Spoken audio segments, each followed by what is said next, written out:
నమస్తే, welcome to our channel. నేను పద్మిని. ప్రస్తుతంతో పాటు సోషల్ యాక్టివిస్ట్ కృష్ణకుమారి గారు ఉన్నారు. మాట్లాడదాం. మేడం నమస్తే. నమస్తే. రాజ్యసభలో ఒక ప్రశ్న మరొక్కసారి వచ్చింది. అదే ఆడవాళ్ళకి సంబంధించి నెలసరి సమయంలో సెలవులు ప్రకటించాలి అని వచ్చినటువంటి ఈ ప్రశ్నకి స్మృతి ఇరానీ గారు స్పందిస్తూ నెలసరిని అంత ప్రత్యేకించి చూడాల్సిన అవసరం లేదు అన్న ధోరణిలో ఆవిడ మాట్లాడటం జరిగింది. అంత ప్యాంపర్ చేయాల్సిన అవసరం లేదు, అది జస్ట్ ఒక మన ప్రయాణంలో అది ఒక భాగం మాత్రమే, అందరికీ ఒకేలాగా ఉండకపోవచ్చు, బట్ ఇది వైకల్యం కాదు, ఇది ఒక క్రమం అంతే, అది అలా జరిగిపోతూ ఉంటుంది. ఇది నా వ్యక్తిగత అభిప్రాయాలు అని కూడా ఆవిడ స్పష్టం చేయడం జరిగింది. మేడం, ఈ వ్యవహారాన్ని ఎలా చూడొచ్చు? నెలసరికి ఈ సెలవులు ఇవ్వటం అనేది అవసరమా, అవసరం లేనటువంటి అంశం? అసలు ఈ నెలసరి ఋతుస్రావ సమస్యలు వీటి గురించి ఒక స్పష్టమైన అవగాహన లేకపోవటం మన సమాజంలో ఇది ఒక రకంగా బాధాకరమైన విషయం. ఉంటేనేమో పూర్తిగా అసలు దాని గురించి పట్టించుకోక్కర్లేదు, అసలు దానికి అంత ప్రాధాన్యత ఎందుకు ఇవ్వాలి అని మాట్లాడతారు. ఇది ఒక వైరుధ్యం, ఇది ఒక ఎక్స్ట్రీమ్. మళ్ళీ ఇంకొకటి ఏంటి, అసలు అది చాలా అది చాలా అపవిత్రం,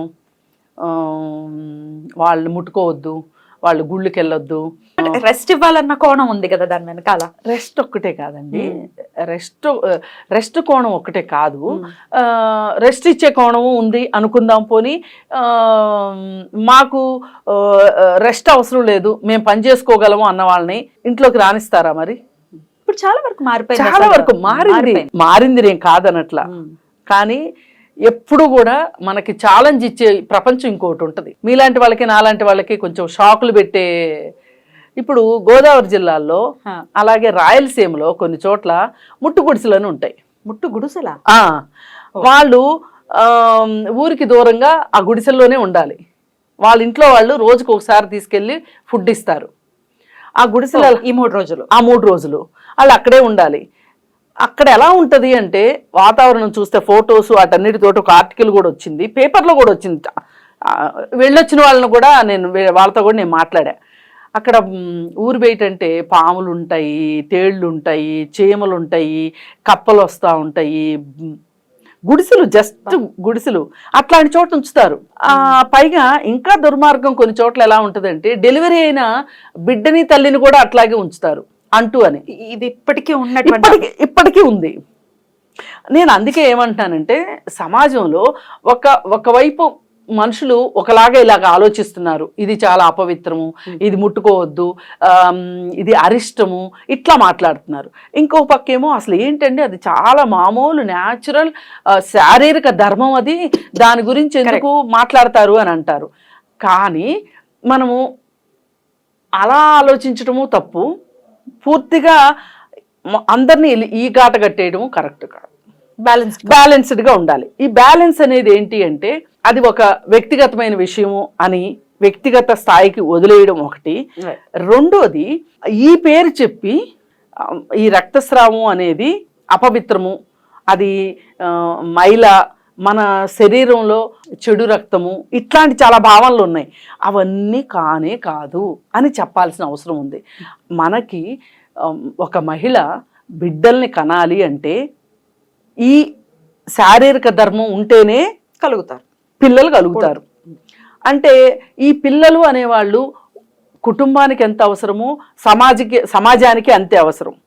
మన వ్యవస్థ ముందుకెళ్ళాలి అంటే, మన కుటుంబం ముందుకు జరగాలి అంటే, మానవ జాతి అభివృద్ధి చెందాలి అంటే సృష్టికి ప్రతి సృష్టి జరుగుతూ ఉండాలి.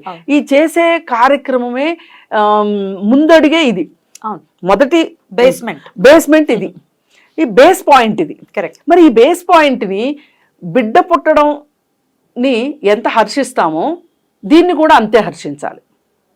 మరి అలాంటి పరిస్థితుల్లో అసలు ఇది అపవిత్రమే ఎలా అయ్యింది? ఈ విషయంలో ప్రపంచం మొత్తం అంటే మన తెలుగు సమాజం కనీసం, లేదు అంటే మన భారతదేశ సమాజం ఆలోచించాల్సిన అవసరం ఉంది. అలా ఆలోచించకుండా కొంచెం సనాతనంగా ఆలోచించే వాళ్ళు కొంతమంది ఏమంటున్నారు, ఆ టైంలో గుడికి వెళ్ళకూడదు, ఆ టైంలో పచ్చళ్ళు అంటుకోకూడదు, ఆ టైంలో కారాలు అంటుకోకూడదు, అలాగే ఆ టైంలో ఇల్లంతా తిరగకూడదు,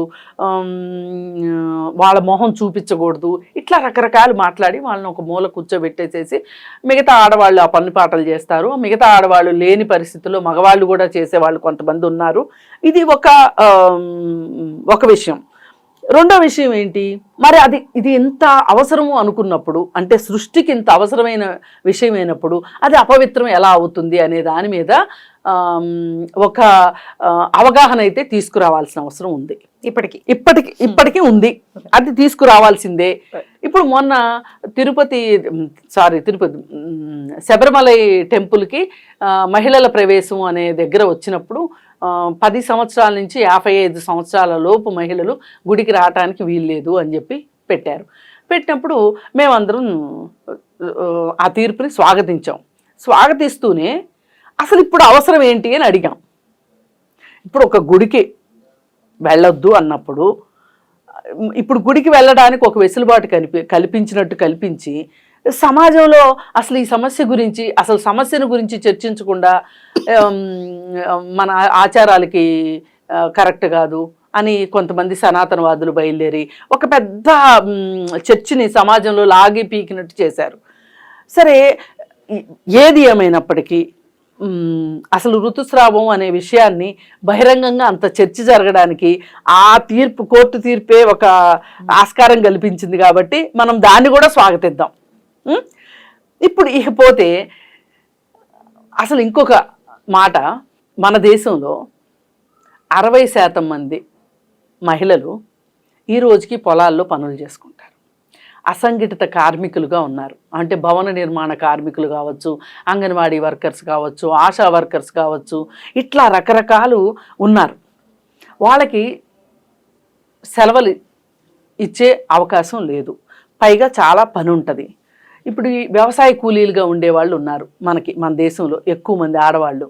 వాళ్ళు అసలు ఈ రోజని లేదు, ఆ రోజని లేదు, అన్ని రోజులు పని చేసుకుంటేనే వాళ్ళకి పూట గడుస్తుంది. అట్లాంటి వాళ్ళ దగ్గర ఏమి పవిత్రం ఉంది, అపవిత్రం ఉంది? వాళ్ళు అసలు ఒంట్లో బాగుందని కానీ బాగోలేదని కానీ చాయిస్ తీసుకునే అవకాశమే లేని మహిళలు చాలామంది ఉన్నారు. ఇప్పుడు మనం మాట్లాడుకునే ఈ సెలవులు అనే విషయం ఏదైతే ఉందో, ప్రసూతి కాదు, ఋతుక్రమానికి సంబంధించిన సెలవులు అనే విషయంలో కేరళ గవర్నమెంట్ ఒక ముందడుగేసి 3 రోజులు సెలవుల్ని ప్రకటించింది.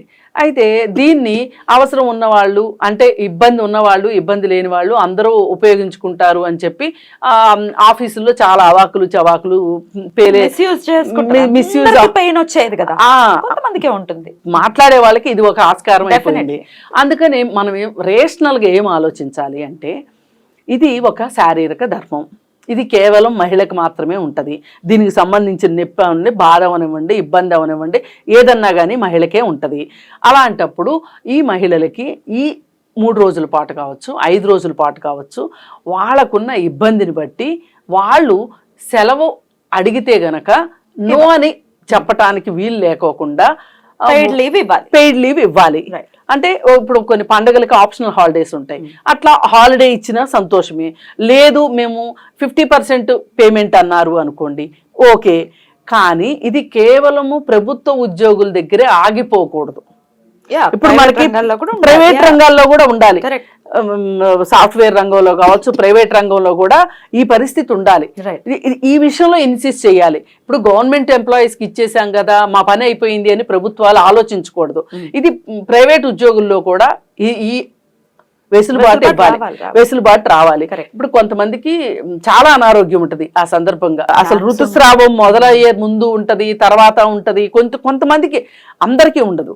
అందుకోసం ఇప్పుడు ఆవిడ రాజ్యసభలో ఆవిడ మాట్లాడిన దాన్ని బట్టి ఏంటంటే, స్మృతి ఇరానీ అంత ఓవర్గా ప్యాంపర్ చేయక్కర్లేదు అని ఆవిడ అనడం కూడా, అంటే వాళ్ళంత ముద్దు చేయక్కర్లేదు అని కదా ఆ ఉద్దేశం. ఆ మాట కూడా నాకు అంత నచ్చలేదు. జనరలైజ్ చేయడం కరెక్ట్ కాదు.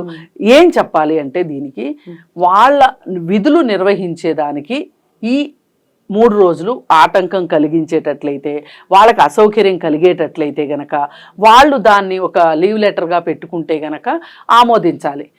అవసరం ఉన్న వాళ్ళు పెట్టుకుంటారు, అవసరం లేని వాళ్ళు పెట్టుకోరు అనేది ఇది ఇలా ఉంటే బాగుంటది. అంటే ఏదైనా మనకి కొంచెం ఒక రేషనాలిటీ ఉండాలి.